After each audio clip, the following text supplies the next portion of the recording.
ইসলামী আন্দোলন বাংলাদেশ কোটালীপাড়া থানা শাখার উদ্যোগে আয়োজিত আজকের এই নির্বাচনী পদযাত্রায় কোটালীপাড়া থানার বিভিন্ন স্থান থেকে আগত আমার সহযোদ্ধা ভাইয়েরা,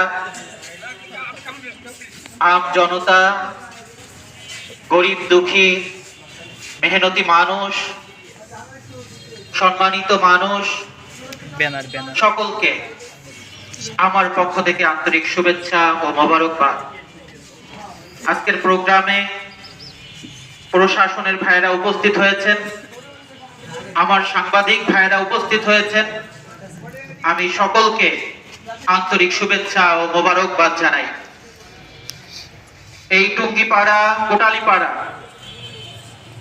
ইসলাম এর আবাসভূমি। টুঙ্গিপাড়ার মাটিতে আমাদের শামসুল হক ফরিদপুরি রহমাতুল্লাহ আলাইহি জন্মগ্রহণ করেছিলেন। তিনি এই টুঙ্গিপাড়া কোটালীপাড়ার মানুষকে মানুষের খাদেম হতে শিখিয়ে গিয়েছেন। ঠিক। এরপরে এই টুঙ্গিপাড়া থেকে বঙ্গবন্ধু শেখ মুজিবুর রহমান এর মাধ্যমে বাংলাদেশের স্বাধীনতা এসেছে। আমরা বাংলাদেশকে কেউ কখনো অস্বীকার করতে পারবে না, বাংলাদেশের স্বাধীনতা যুদ্ধকে কেউ অস্বীকার করতে পারবে না। এই গোপালগঞ্জের অবদান, স্বাধীনতা যুদ্ধে গোপালগঞ্জের অবদান কেউ অস্বীকার করতে পারবে না।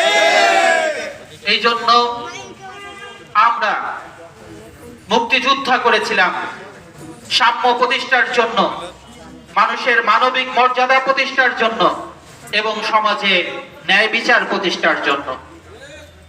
কিন্তু এই স্বাধীনতার পর থেকে নিয়ে 53-54 বছরে যতগুলো সরকার বাংলাদেশের ক্ষমতায় এসেছে, তারা মানুষের মধ্যে সাম্য প্রতিষ্ঠা করতে পারে নাই।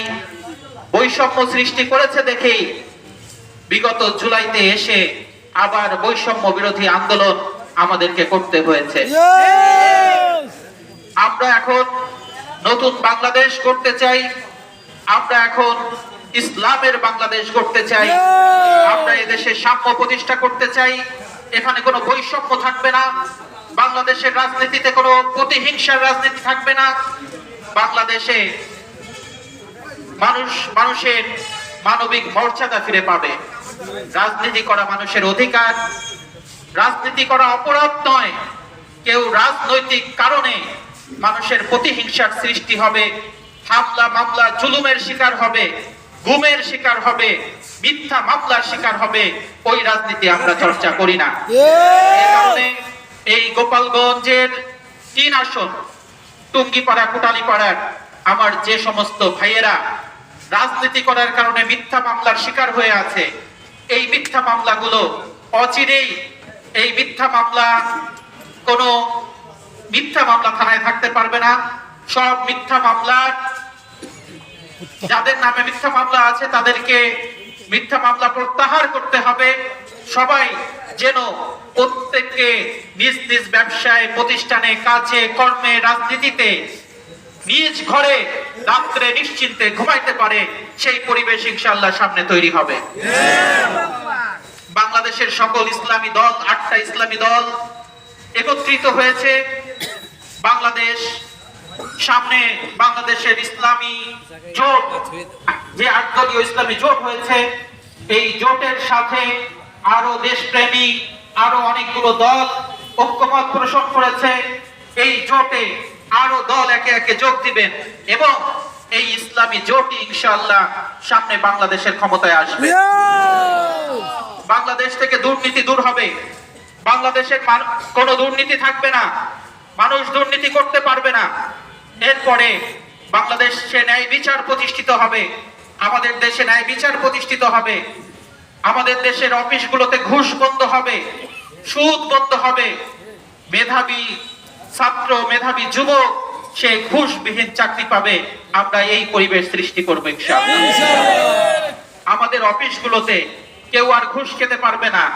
ঘুষ ছাড়া আমার সমস্যার সমাধান হবে, ঘুষ ছাড়া আমার জমির সমস্যার সমাধান হবে, ঘুষ ছাড়া আমাদের যে সমস্ত সরকারি ভাতা বা বাজেট পাই বা আমরা যত সরকারি অনুদান পাই, সরকারি যত রাস্তাঘাট সহ যত উন্নয়নমূলক কাজ হয়, আমার এলাকার কাজগুলো ঘুষ মুক্ত ভাবে, দুর্নীতি মুক্ত ভাবে, চাঁদাবাজ মুক্ত ভাবে সম্পন্ন হবে ইনশাআল্লাহ।